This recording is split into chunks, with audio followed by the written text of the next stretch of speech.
Hey, everybody. Welcome to the Resilient Woman podcast. I'm your host, Dejanay Singleton. And on this show, you will hear stories of inspiration, resilience, and success from women who've overcome the challenges of life and pursued their dreams. And when I don't belong, oh, you say I Today, I'm super excited. We have Jaylon Young on the episode, aka Jay London. You feel me? Hey, she's the founder of Art Alive Movement. She's an artist, she's a student, and a neuromuscular therapist. And so we're going to hear more about her story today and how she overcame different challenges in launching her business, Art Alive Movement. Jaylon, how you feeling today? How you doing? I'm feeling good. Thank you so much. Good to be here with you, Desi. Yes, this woman is fire. I just got to say that just off the bat. Okay, we're super excited to get into it. So, Jaylon, tell us what makes you a resilient woman. What makes me a resilient woman? I feel as though just understanding my identity and pushing past the pain, pushing past the rejections, pushing past the no's, and basically understanding why I do what I do and be able to reach that mark and just go for it. That's what makes me resilient.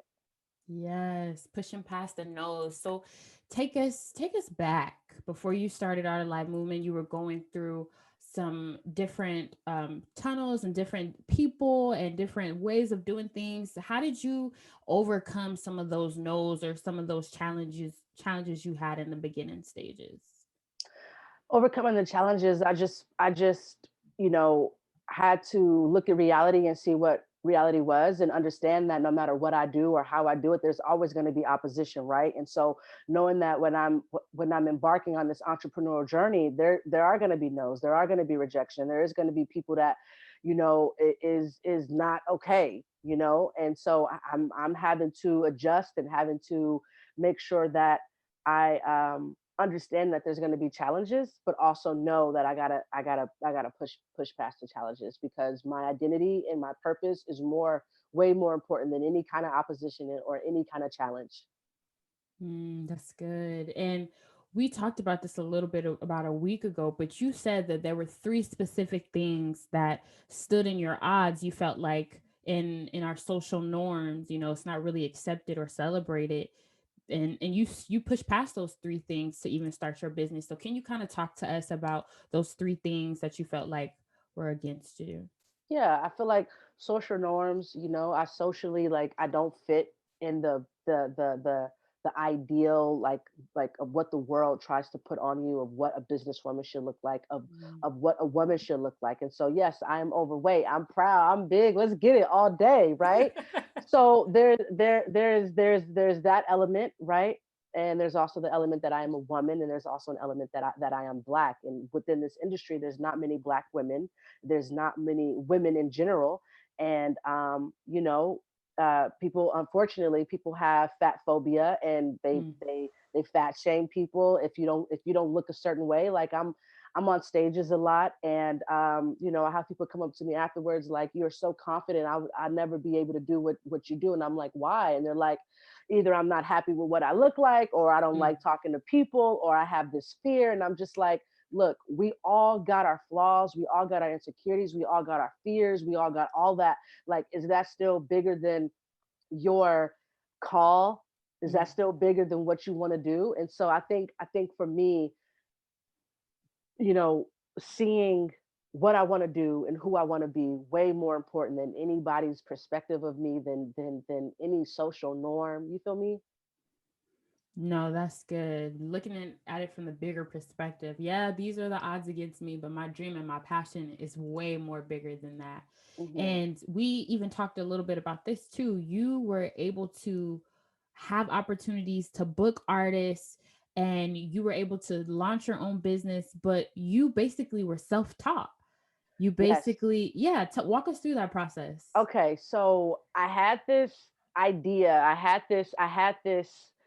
I want to do events, and how that started. I basically, I did fast and I did pray about my direction, about what I wanted to do with my life, and not necessarily about what I wanted to do, but like, who am I, right? This this burden for existing. Like, okay, I'm existing. What's my purpose? How do I leave an imprint in the world? What's my impact? And so, I took some time alone to really just try to like find myself and understand, my call, my giftings, my strength, what I can bring to the table.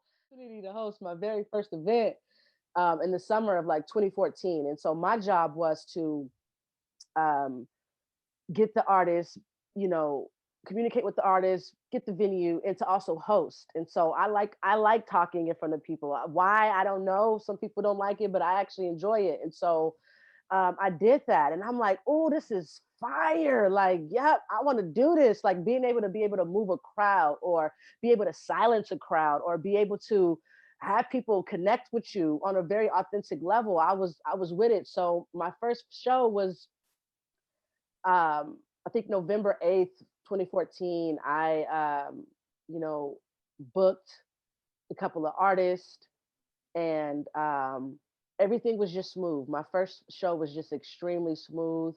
All the artists said yes, the venue said yes. There wasn't a wait. It was just like this, like boom, boom, boom, boom, boom. And so that's how I knew that I was like, this is for me. Yeah. Ooh, thank you God for favor. Open the door. Open the Open, door. open them doors, kick Yeah. them in. You feel me? And you actually touched on that too in our conversation about sometimes having to kick a door down when all you are hearing is no's. And so walk us through that process. How did you know when you needed to kick a door down, or when you just had to say, okay, this is a closed door, I'm going somewhere else? Right. So there's been several opportunities in my life where I had the opportunity, and I had to see it like this. I had the opportunity to build, and I had the, I had the leverage to build. And there was like this one guy who was going to invest into my business, and everything was smooth. I had a blueprint. I had the lawyer. I had the sponsors. I had the team in place, and I was working on this event for 3 years. And um, I wasn't able to. The investment ended up not going through, right? And so that was a big chunk of my time out of my life that I felt Mm, like it could have been put into something else. But what that taught me was the capacity for business. It taught me the capacity of patience. It taught me the capacity to overturn any kind of rejection. Like, hey, I'm not going to see this as a rejection for whatever reason. I'm going to say, hey, I got this blueprint. I still got these people on board. I still got these sponsors on board. I know what to do now, in a very, very professional level. And so I'm grateful for that. Yeah. that's good. And so when you were able to do your first show, you talked about this a little bit before. You said, I had learned everything from my first show because I was able to go to different shows. I was able to take notes. I was able to see they had this, they had that. Walk us through that process. Yeah. So my first show, like, here's the deal. Like, you guys could get a degree in event planning or hospitality, but you really don't need it. And so for me, I was like, when I first had my show, I was everything. I was the MC. I had really, really, really minimal help for the green room. I didn't have any.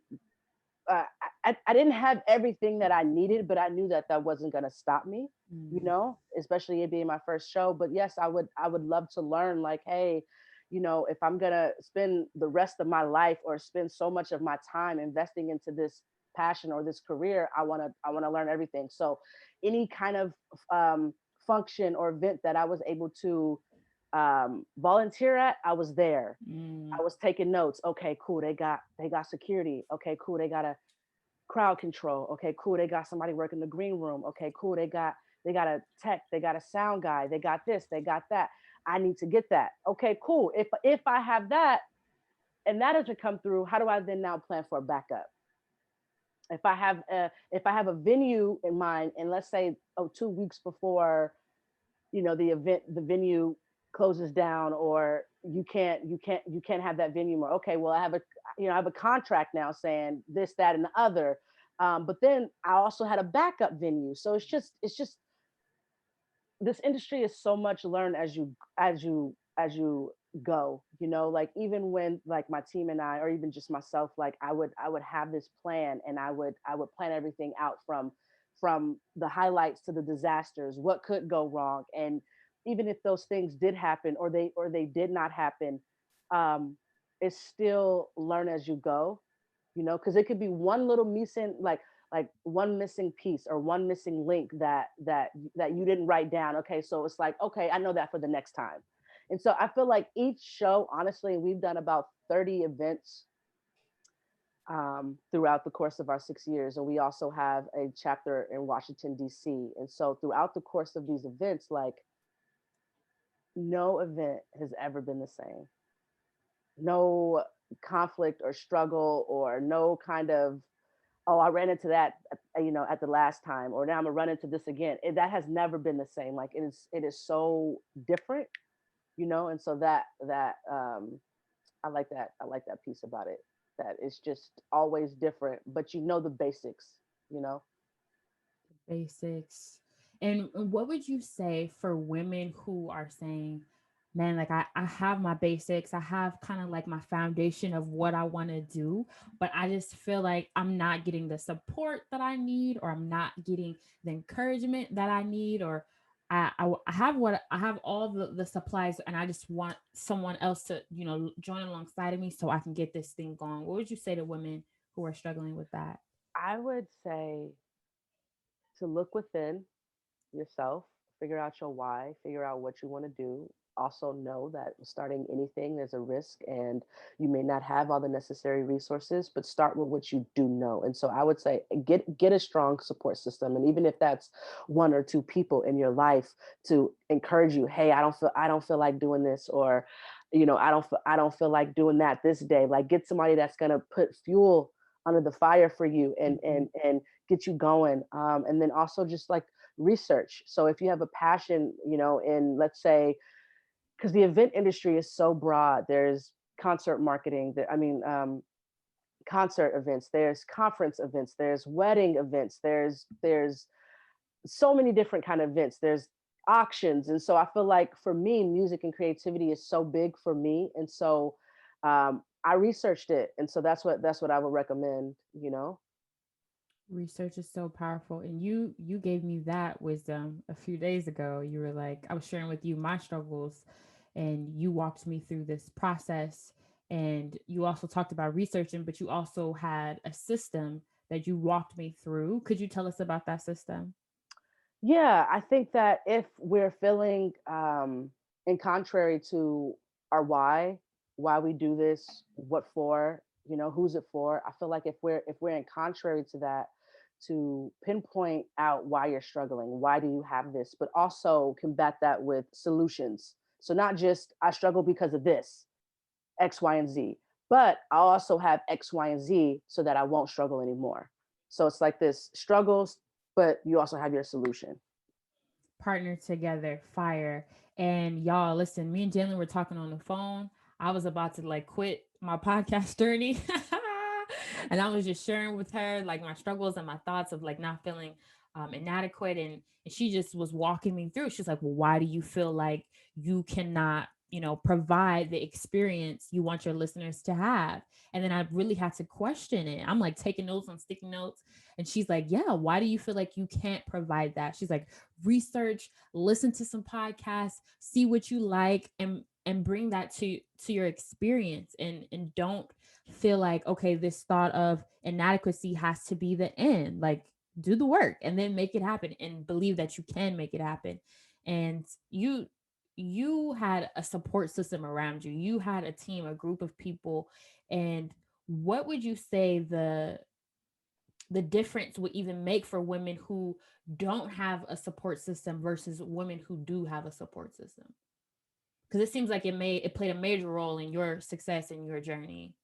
Absolutely. Like, I had people to keep it 100%, like 100% solid with me. I had my friends who, who would tell me the things that I didn't necessarily want to hear, but they told me that, and that actually helped sharpen to me. So like my family, for an example, family gonna always keep it real with you, Desi. They gonna tell you the stuff that you don't want to hear. So for an example, my family be like, look, this is what you got to improve. This was sloppy. This nope. I listen. Don't call me your brother or your sister, but if you do this type of stuff, right?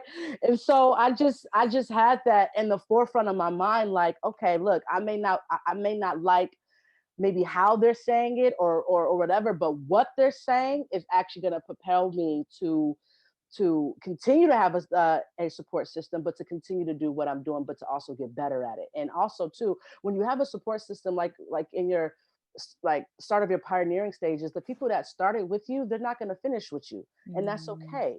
And so, but if you have a rotation of support system, right? And it's like this goes back to like interpersonal relationships. Like there are going to be people in your life that's going to be close with you at one point, and maybe not close with you at another point, and that's okay, And it's not saying that there's any bad blood. It's just who's in your corner in this time in your life that want to support you and that wants to propel you for your identity, for your identity and for your purpose, you Yeah. know?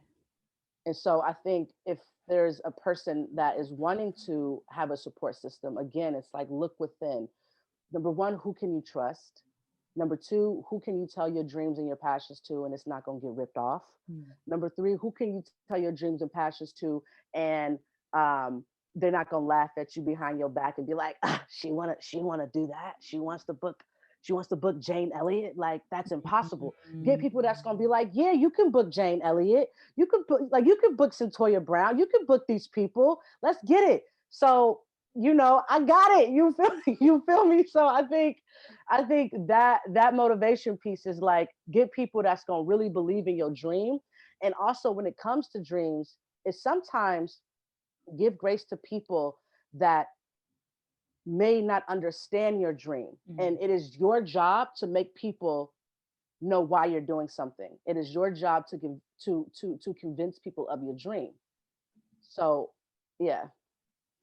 We dreaming big out here. She did that thing. She had Jane Elliott. Come on. And so, what would you say would be the most important thing you wish you would have known before launching Art Alive movement?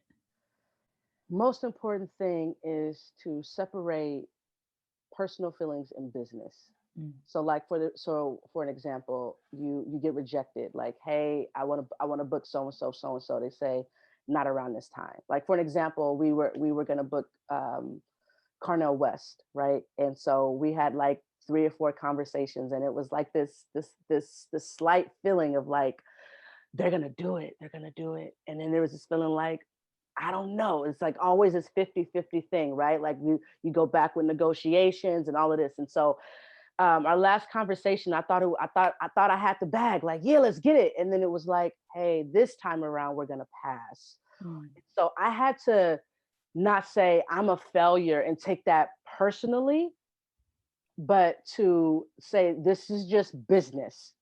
So to separate business and my feelings. Like when I first started, um, you know, you're dealing with a lot of people. So you're dealing with a lot of people's personalities. You're dealing with a lot of people's, you're dealing with people. We people are fickle, right? We're not, one day we this way, the next day we not.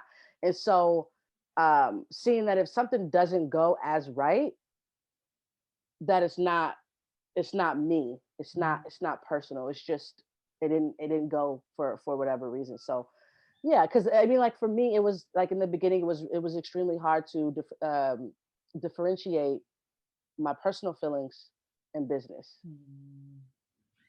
And so I'm good now. Good. So what are some practical tips? So for someone who's saying, Jaylon, I hear you. I need to separate my business from like my personal and that emotional aspect of me. What are some ways they can do it? So say the situation uprises, it comes, right?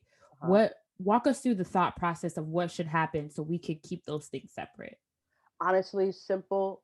Like how I'm feeling. Is this a me thing? Because like say for an example, if you did get rejected, okay, whatever you feel, is this a me thing or is this not a me thing, right? How can I then be able to separate, okay, I feel this way for X, Y, and Z, but it's not because of X, Y, and Z. It's literally just because of business. Mhm. And so, yeah, you just gotta. And I think as time goes, you'll be able to like understand how to operate out of a business aspect versus a personal aspect.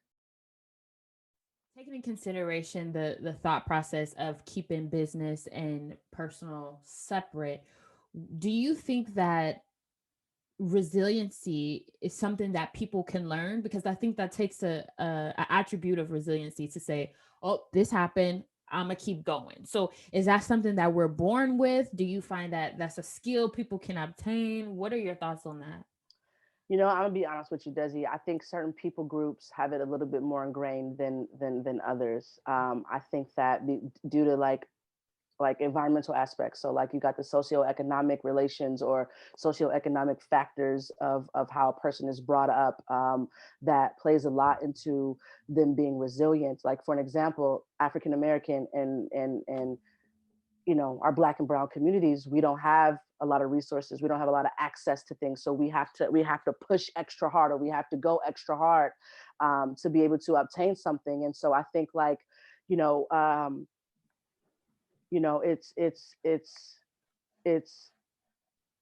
a person can acquire it, but I also think that a lot of people probably already just have it built in due to socioeconomic factors and trauma, and how you were raised, and like for me, I was raised in a single parent home. We lived in the hood at the time, and I had to grow and adapt real quick. I couldn't really have the opportunity to really sit in my pain, or have the opportunity to really say like, this is how I feel, let me get through it. It was more so of, the world is going to go with, like, it's going to go on with or without you, so you choose what you want. You want to stop, or you want to go, you want to keep going. But there's also a flip side of that, where you don't deal with your stuff, and you keep going, and eventually that stuff is going to come back up. And so that also creates resiliency as well. That's so true. And what has helped you find the balance in between the embracing where I'm at now and pushing forward? um the balance is honestly being transparent with myself, and being able to, I mean, honestly, like, mental health is everything. So like finding that balance of, okay, look, I need to talk to somebody. I have a counselor now, and that's completely okay. But I also, I'm a woman of the faith, so I have God. I have my sister friends who are my peers, who could, hey, look, can you pray for me, whether if I'm struggling in my business or I'm struggling personally, like, hey, can you lift me up right now? So I think finding that balance is checking in with yourself. Am I gonna stop and smell the roses, or am I gonna keep going and just let things pile up? So self evaluations, self heart checks. I like to do heart checks with myself. I like to have people let me know where I'm at in my life. Hey, like, what do you see? Are there some things that I can improve, or are there some things that I can change? If so, what are they? And again, this goes back to support. This goes back to having a trusted system in your life that could help you in all aspects, really. That's good. And you had that spiritual connection with the Lord that helped you through this process. You had a group of friends to help you through this process. Got Were there any counseling, counseling? That's things right. that, Y'all, right. And the reason why I'm bringing up counseling is because Black and brown communities, we now see things are getting better, right? It's not some stigmatism like, oh, like, you weak if you get counseling. Like, nah, like, mental health, like, go get yourself some counseling. Like, Black and brown people, like, we've been through a lot. Like, like, it used to be like this, like, hey, you hear about so and so? He got shot the other day. Yep. Pass me the ketchup. Pass me the salt. Like, if nothing ever happened, like, it's just conditioned. And so to mhm, go and having to work through those traumas, and having to work through however or whatever you need to work through is just only going to set you up to serve yourself and serve others. Yeah, that's so fire. I be going to counseling. Listen, and it's only helped me. It's only helped me become a better me and increase my capacity to do what I want to do, in this world, and live out my dreams. There you And go. so with those resources, could you think of any other resources that help supported you on your business journey that you think will Yeah. be helpful for the listeners? Check within your community because most counties or most cities have a resource called SBA, which is Small Business Associations, something like that. Okay. But then within that, they have different branches. So you have small business developmental centers where they can help you. They provide free help basically to small businesses. So that, and then also again, network, like who that know people that could possibly help you, get in the door. No, that's super good. My pastors, they have a podcast and I hit them up. I was like, "Hey, what's your equipment? What you recommend?" And they were What like, you got? "Get this mic, Amazon, boom boom boom." There you go. Yeah, talk to people. Yeah. Yes. And so how did you get connected with like a mentor within the SBA, multiple people, one? How did that work? Yeah, so I've been in it now for going on like 2 years, and I had two mentors. Both of them were women. One lady, she helped me like very uh, specified like help. Like I needed help with marketing. She gave me tools to market. Mm, She told me what to do. Like, hey, you need help. You need to get a team. Listen, go through a college. These colleges have internship mm, programs. So get yourself some interns. The other lady helps me. Her name is Chloe, by the way. She helps. She's an event planner, and she worked on a very large scale. So in San Francisco pre-COVID, she would have events where it would be up to 7,000 people coming to these events. And so I'm game for that. Like this is the same industry. Like, yeah, let's get it. So yeah, they provide mentors, they provide help. If you're a nonprofit organization, there's other nonprofit organizations within the communities that fund nonprofit organizations. So look at resources about funding, if that's what you need. that's good. And from day one, so think of day one of the planning phase for Art of Life movement, and then think about now. You said 6 years, right? 6 years later. How did your mindset evolve or change from day one of the planning stages? Ooh, I think learning boundaries, Mm, business boundaries, relational boundaries. Sometimes you have your associates or your acquaintance or your peers, whatever you want to call them. Sometimes they end up like helping you volunteer and helping you work. And so it's like, okay, you're my friend, but how do I still have that boundary if you're also going to help me with my business, right? So, us friends, we talk about whatever, we do whatever, but like I'm gonna make sure I don't call you past 5 o'clock regarding business or whatever. You know what I mean? So creating boundaries. I learned about interdependency, and I learned about leverage. I learned about being able to work as a team, being able to see what can I do by myself, but really because I'm really self reliant. I rely on myself, but also how can I rely on others? How can I tap in with other people? Also, too, not seeing every transaction or every relationship is like a transaction. So, like, say for an example, if I meet somebody, I don't want to just see them as like an asset, like, oh, they can help me. But how can I help you? And I've always been that I want to help you type of person. Um, but seeing that relationships are transformative, even in business, right? So how are we transforming each other personally? How are we transforming each other in business wise? And so I would say that, and I would also say remembering my why mm, remembering my why when things feel stagnant. And I think sometimes with me, when there's a personal conflict or there's some friction, in my personal life, sometimes if not guarded or if not maintained well, it could spill over into my business life. So how can I be a Mm. better person, well-rounded person, all together, so I could serve myself but also serve others. That's another thing. Serving yourself, making sure that you that I take care of myself, that I do self-care, but also like knowing that if I'm a healthy person, I can be a healthy person to other people. So taking care of yourself so that way you can serve others. Yes, so true. And what would you say for women who are out there who are saying, man, Jaylon, I hear your story.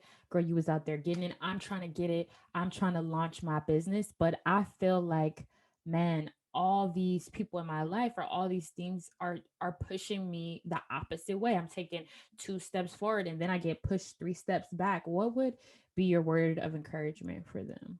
Seek out some mentors, seek out mentors, but also really, I like to journal. I like to journal my thoughts Mm, on a personal level, but also like to journal my business plans and journal how I'm feeling as far as my business. I think SMART goals will help you. So if you have a desired passion or like an occupation, what are your SMART goals? Like, hey, how are you maintaining your goals? Do you have deadlines?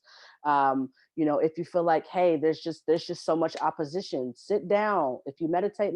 If you pray, but like really tap into yourself to see what is the opposition in your life. Is it something that you really need to pursue right now, or is it something mm, that you need to pick up later? So I think doing heart checks, evaluations, really seeing uh, uh, um, yourself, also like seeing yourself as your business. Like I'm a business, right? It's not just a business is apart from me, but I see myself and I want to conduct myself as my own business. So like, okay, if my business isn't doing well, meaning self, if I'm not doing well, what do I need to do well?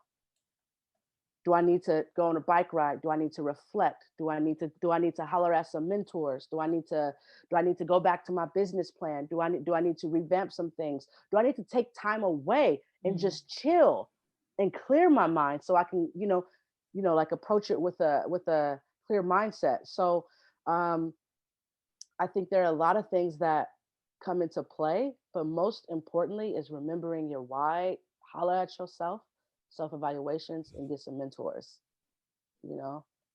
That's so good. Oh, and even just hearing that now, that was a big thing for me. Is like even starting this podcast is reaching out. And I don't know that I've really done that so much before in the past, but like calling people, researching, listening to Spotify, to other podcasts, which I mentioned earlier, you helped me with that process.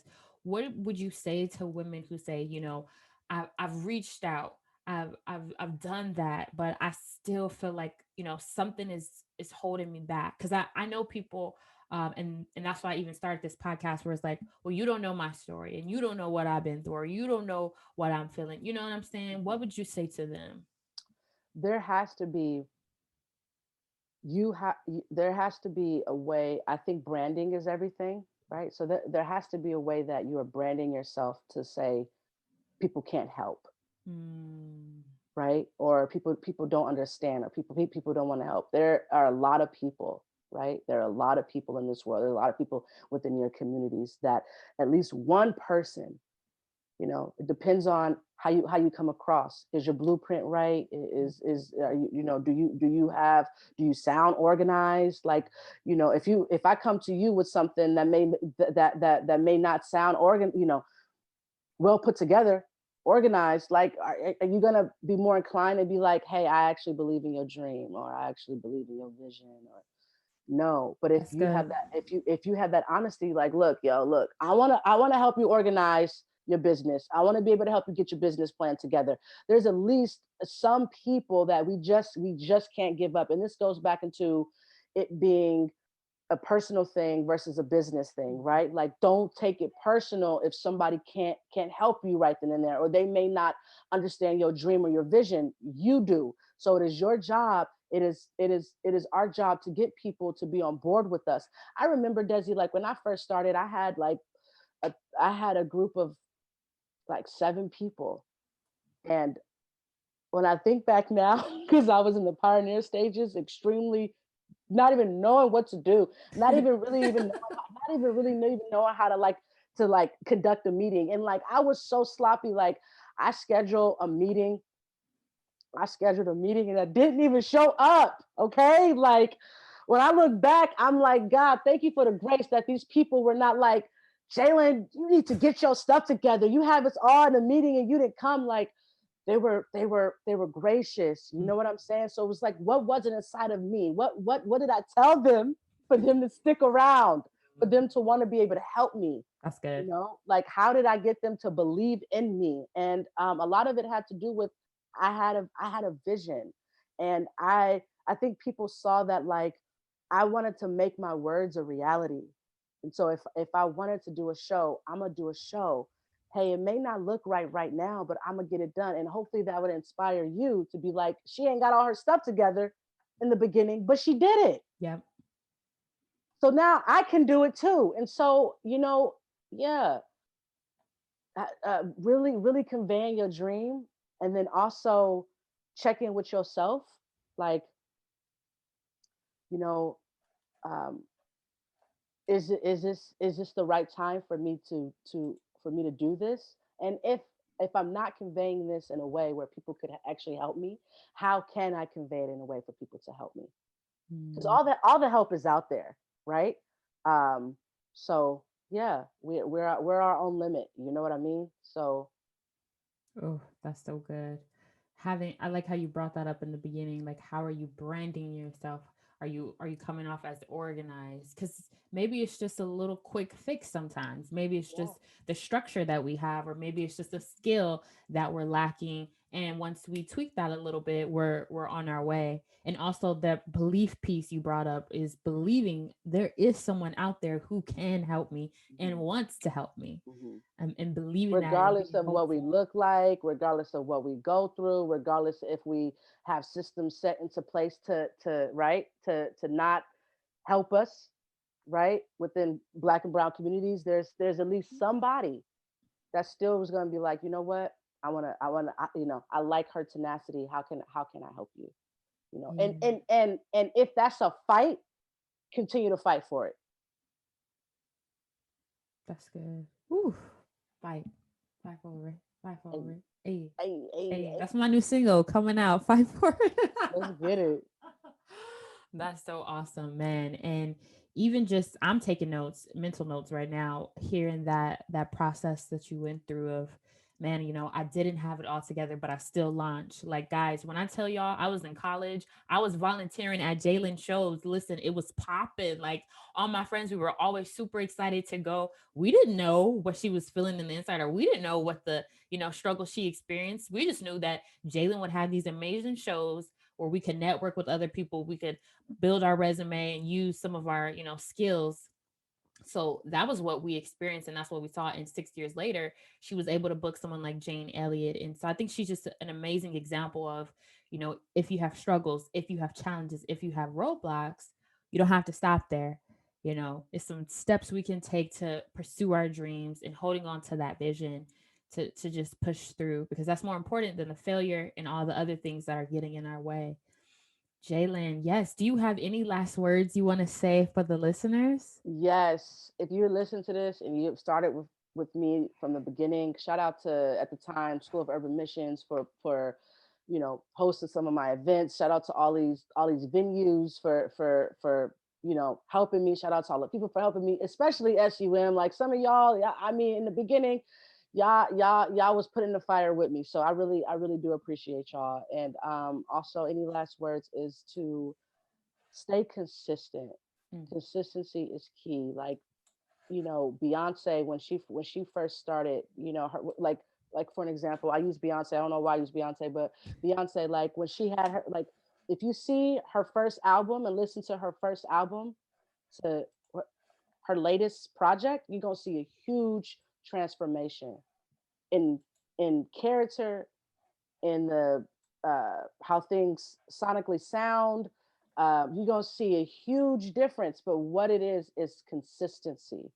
And so in the beginning, things sometimes are always gonna look like, things are gonna look barren, things are gonna look scarce. But like, keep going, consistency is key. Like, had I given up because it was COVID, Mm. we do stuff outside, live events. Now we had to go virtual. Like, had I let that stop me, I would have never been able to book the speakers that I booked, and still booking speakers. So yeah, consistency. And I really do hope and pray that y'all dreams come true, and keep going, y'all. Yes, consistency. That's our best friend now. Consistency. Come on. Period. So, where can our listeners find you online? You can find me at Instagram, Facebook. No, my personal account is yo underscore J London. That's JAYLONDON.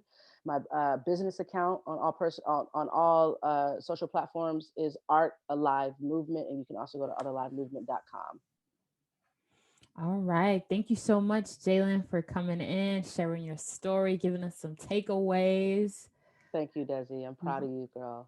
You're Oh, doing thank it. you. Thank you. Doing it. Yes. All right, everybody. So, thanks for tuning in, and we'll see you guys next week.